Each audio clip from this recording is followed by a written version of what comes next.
Se non entra la prima sono dolori. La presenza agonistica di Sara Errani. Per l'italiano storico questo incontro. Match point Nadal. Game 7 match. Federer.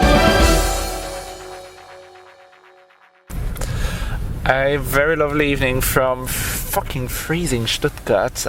This is MTO podcast with me, René Dentfeld. Also known as the driver, me, Giulio Gasparin, also known as the annoying talking one. And me, Ros Sato, who's sitting in the back thinking, I want my bed. Cold night here in Stuttgart. It's 4 degrees. 4 degrees and rain. It sounds solid for spring. I'm so glad we're indoors. I can't tell you how glad I am we're indoors. I sense some shades toward Munich, am I? Not shade, just I don't know her. No, I pity them. I don't know why anyone. There are people who maintain. Oh, you can host ATP tournaments in spring, in April, in Europe, in Central Europe, in Munich, and in Prague. And as I've repeatedly told people, the weather can be really, really fussy and up cold. and down and cold and rainy at this time of the year, and it looks like we're headed for such a passage over the course of the next couple of days. So at the moment I'm really glad I'm heading home after Stuttgart just to get all my shit sorted out and not do Munich and everything else and just head back home, and then I'm heading to Madrid, and that should be hopefully a bit warmer, right, Russ? Yes. Yes.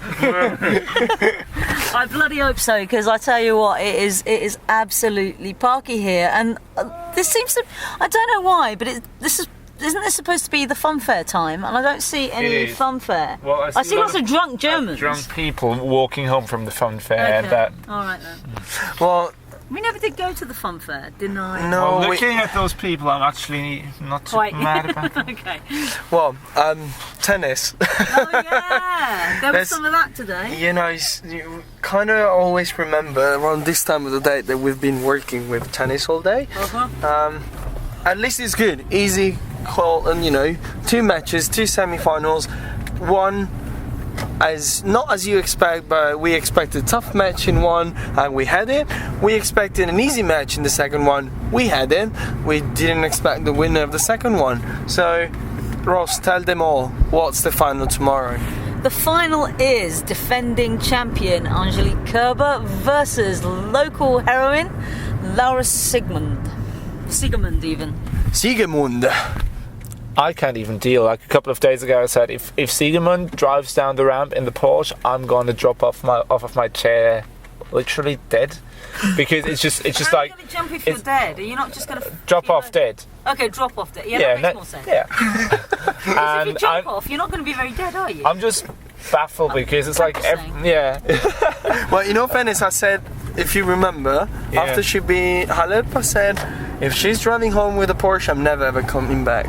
No, don't say that. I did, but as I'm Italian, I'm allowed to change my mind as many times as I want. Also, do you not think that she's a real sweetheart? She's been an absolute angel in She's been lovely, and so her story is not only amazing because of the Cinderella thing, but because there's lots of background there that makes it even more fascinating than we should add with the Cinderella thing that she doesn't actually play with glass slippers, because that would just be stupid. No, especially on clay. Especially on clay, because they get all dirty. You know how hard it is to clean clay off glass? But there are a lot of actually, like she's not the clean cookie cutter. Peter Piper picked a pickled pepper. We were talking about 3 Swedish witches before, so we're like, oh no, never mind. No, but she's got an interesting background story, because she won Orange Bowl the year after after Steffi Graf won her last slam at Roland Garros in 1999, and so Siegemund won Orange Bowl in 2000 at the age of 12. Yep. And a long time ago, and it's just interesting how she never really managed to transition onto the main tour properly. It took her ages and tons of WTA qualifying to finally qualify for main draw, which was in Filderstadt of all places, I believe, in Sweden at some point in the late 2000s.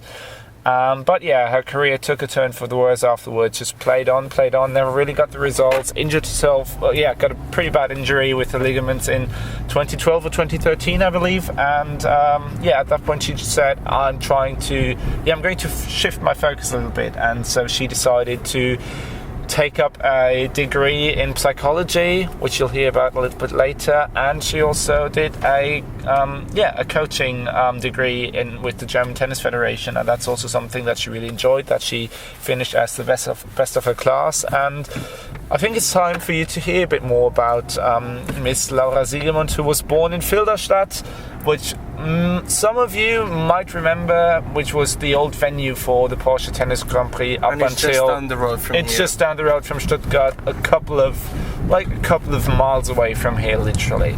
So it is a homecoming deluxe for Laura Siegemund. Well, I think, as you said, let's have Laura talking for us. Yeah, I mean, I did a pretty good job this week, focusing on my business, and I think that was part of my success this week, and I'm sure I can keep it up one more time. It's a routine now, every day, every recovery session, every preparation. I've done it before, and it's not going to be easy to turn off my thoughts sometimes, but I managed well, and I take this confidence to the match tomorrow. I mean, I'm also I play a lot of different shots, and maybe I'm a similar type of than her to other players. I mean, I didn't focus on beating her with her own weapons or anything like it. I was focusing on my game, which has been working well the whole week, and didn't find the switch to play aggressive that well. Was playing a little bit short at the beginning, which gave her a lot of options, but managed to fix the problem and found my game a little bit later than the other matches, but I found it. When I serve for the match, I try not to think. It depends a little bit. In this situation, I felt like I'm in the flow and I don't need to think. I'm going to make the right decisions.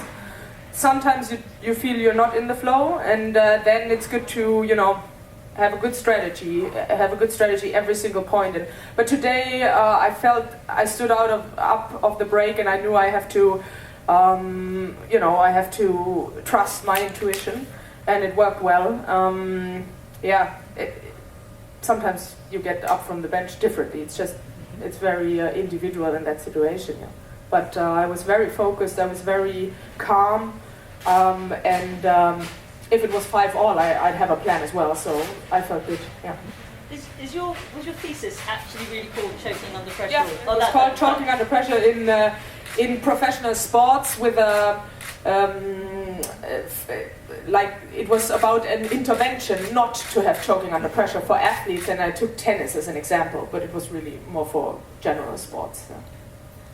And you obviously practiced it this week. Well, people maybe should read my thesis. No, I'm just kidding. But choking under pressure is not being up and then it is being up a lot and like almost not being able to lose anymore and then not putting a ball in the court anymore. So not every lead is like, people like to call every situation where you're up and have a chance choking under pressure. It's not like that, but yeah, it's I don't want to be too detailed. Where is it available?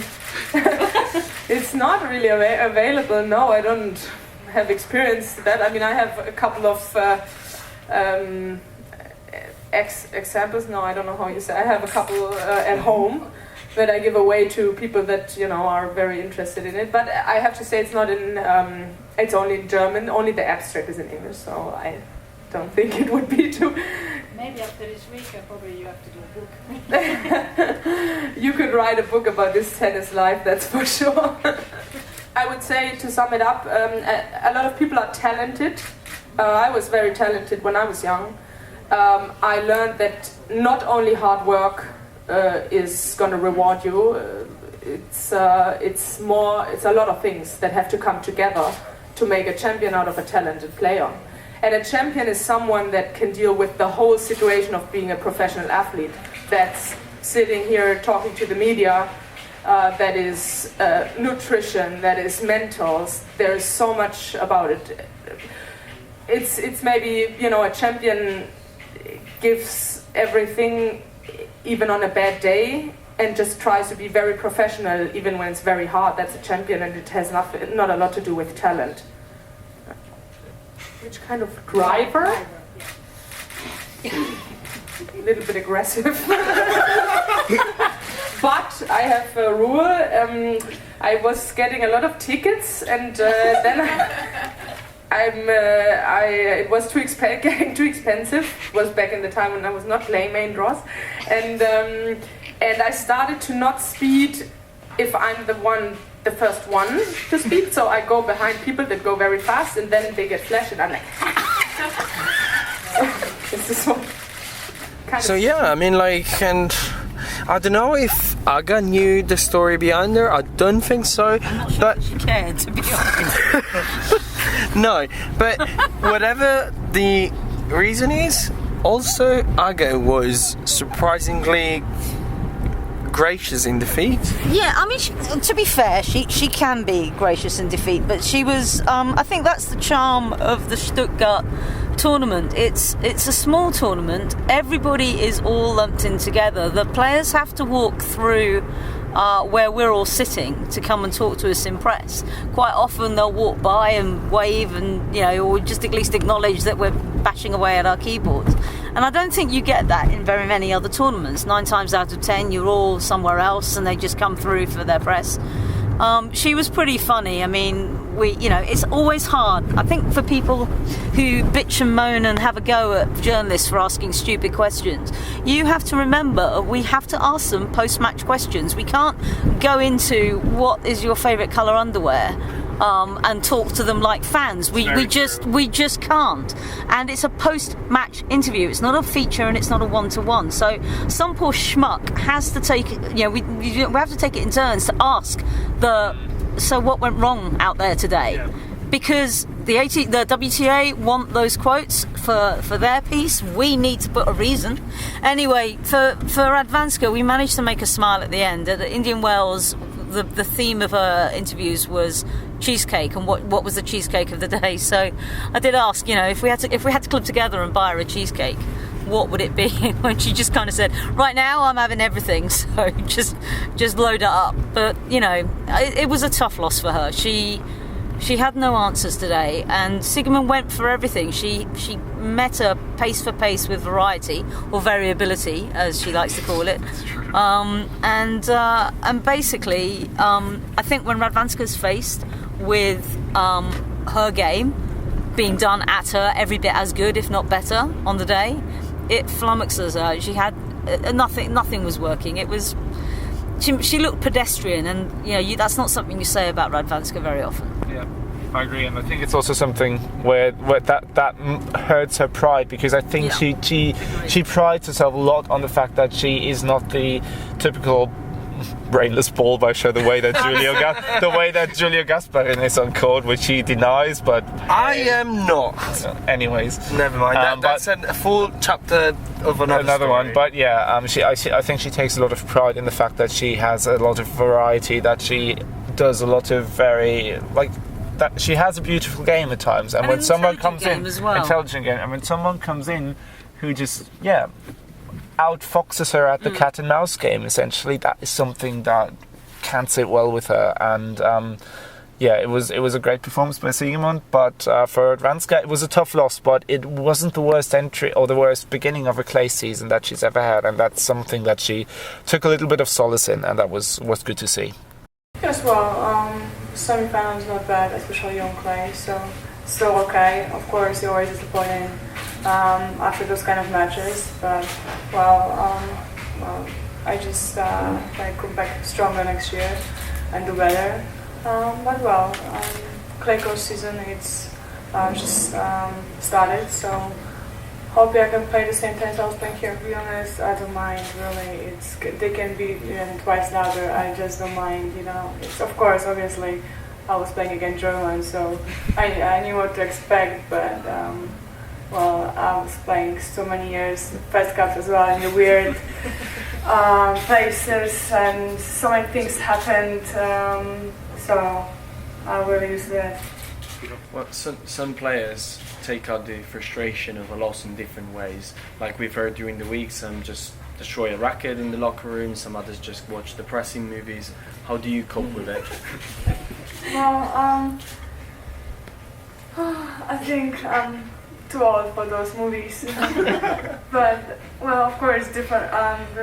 Every loss is different, and sometimes it's more painful, sometimes it's not. But well, sometimes on the day, like, you know, you tried your best, and just didn't go your way.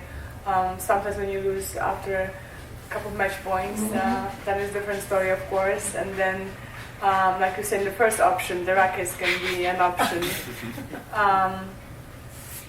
So yeah, happen as well, yeah. If we had to order in a cheesecake for you to make you feel better, what would it have to be? You know, at the moment, I take everything. You know, your choice. Cheesecake, cream, yeah. ice cream, the lot, right? Exactly. We'll get on that. Right. Well, we like to do different approach to this podcast today. I think we went with talking about Siegemund, of deservedly story of the day, most definitely. Yeah. We commentate on the last match. Now let's go back in time and go to the first match of the day, because that was the top match on the paper, and it proved to be a high quality contest between two lefty and two different approaches to the game, because we had Kerber, who's a really solid baseliner, against Kvitova, who's more of an attacking one. Yeah, this could have gone anyway, and I really did think there was a danger that that Kvitova would just play peak, but I think after those 3 double faults, her serving really just collapsed, and after a while, it you know, Angie sort of picked up her pace. To defend her title here would mean a lot to her, and I've got to say, I think she can do it, but I think she's going to have to work bloody hard for it. Yeah, I think that in a way Radwanska would have been a better opponent, because that way she would have been sure of having the whole crowd behind her. Yeah. And whereas tomorrow she's the heavy favourite, and I don't think she's going to have that much support. Like, she won't have the crowd against her. Mind that not in Stuttgart you ever get the crowd against you, because it's very polite, but all the crowd will be for, you know, the story of the week, and the thing that Siegemund is from here also helps. So it would be interesting to see how she copes with a different kind of pressure, because she's been doing very well with the pressure this past few weeks, as she said many times, but this is a different kind of pressure. I agree. I think it's a really interesting dynamic, and had Kerber gone up against anyone else in the draw, like literally anyone else, the crowd would have been backing Kerber, largely at least. But this is a bit of a different story, a bit of a different dynamic going into it, and it's going to be interesting to see how Kerber handles it, because the mental edge towards it when it comes to this match is that Kerber's always been I wouldn't say always the underdog, but in this case she goes against someone who really has nothing to lose, who's going to be pushed by the crowd to the absolute limit, and it's going to be interesting to see. It's going to be interesting to see how tired both of them are tomorrow. But Kerber is going to be the favourite, and Siegemund the underdog that the crowd's going to support, and the genuine home favourite. We all say that this is Kerber's home tournament, but really, out of the two of them, this is where Siegemund should do a Sharapova and say, "This is my home," because it is. Well, mind that by the time we were talking to Kerber, she wouldn't know she would face Siegemund, but, well, we have some of our words here. Yes, I said it already in German, that really the crowd gives me a lot of energy today, and they are really pushing me until my limits, because I was a little bit down after the second set, and then I was just trying to focusing again and just pushing myself, and the crowd gives me so much energy to do that, and with the song and also with the support of all of them, they give me the chance like to start very well in the third set. Did you think about last year when you were, because you were having a coaching timeout, you started singing away against Wozniacki? I was thinking a little bit about last year because it was the same, that the crowd pushed me in the quarters and also in the final last year, where I really feel the energy, and it was the same this year, so that's why I really try to take the energy from them and just trying to play point by point and and trying to win against Petra, because you never know what's happened and you must play against her until the last point. So that I was trying this, and I'm happy about my performance then in the third. I know this, and I know how she's playing, and she's playing really hard and aggressive, and also her serve is always good. So I was trying to move in good and mentally being ready to have a great battle against her and taking this challenge. So I think I was mentally ready for the match. So yeah, that was basically it in terms of the WTA Stuttgart. In the morning we had the stunning exposure of tennis. Like, anybody who missed out, let's blame Ross for being not able to come and record any rally. Work goes first. Work goes first, and I'm at points like the first half an hour was the scream. The scream would have just cut out at some point. Promise you. No, I mean, jokes aside, she's been very professional. She's been doing a job amazingly, but on the other hand, you can blame her for not being able to see. I mean, the last 15 minutes were crap because we were both tired, yeah. But the half an hour in between was peak tennis. High quality. Wait for an hour and a half of crap just to get half an hour of gold. No, you've either got 30 minutes of crap. Do that crap. with some ATP matches all the time. Yeah, but I'm paid to do I'm not picking favourites here. I don't. Come on. What am I saying? I have no idea. We had good fun on court. There's still a Periscope up there where the two of us rate each other's performances, which is solid. And, that was very enjoyable. Particularly if you're getting offered to play in centre court next year, which I have to say I'll have to put in a couple of more hours on court over the next few months if we were supposed to do that. But that's you know what, we really should try and think about training a little bit next year so we're ready for the centre court, so that Aga can blame us for the holes on the court. Bumps on the court, yeah. I'll make sure that I'll be perfecting my sliced forehand, because it's been doing wonders today, and I've had Julia run back and forth quite a lot. Intentionally or unintentionally. And then anytime you were just targeting my backhand was supreme for me. Well, let's say that my backhand is better than my forehand, so let's just stick to that. And that's true, Carol. And then you call me a brainless Balbatia. You just sort yourself out. Well, I can have it. I can have it both ways because I decide to. So whatever. Last thing before calling it a podcast. I think we got to make picks for tomorrow. No, I wanted to say that I should do, since I came second in the guessing game. Dudes, I piss on both of you because I drove a Porsche. True. Though Diego won a bloody expensive watch. Diego did well. Diego deserved it. Diego got pretty much every match right to the set, so well earned. It's always, as I said previously, it's always nice to see when good things happen to people. No, to good people. I'm just being a prissy twat here. And I finished second, which is just in the order of things, because you might not know, but in my previous career as a skier, I was always coming second, so all normal. Right, it's made Giulio Gasparin. You can call me Dementieva, basically. Shevardin always comes second. Seriously. I don't know in which universe you were watching tennis, but certainly not in the one that I was having a look at things. Well, never mind. Prediction for tomorrow. I say Kerber in 3 sets, and my explanation is that such a run as Siegemund will end as soon as she loses 1 set. So I expect her to win the first set, and then Kerber to fight back and then take in the 3. Same. I think Kerber in 3. I'm going Siegemund in 2. Well, and then you only need to wait to see tomorrow what and who Today, actually. in a few hours. Okay. Good night. Good night. Not the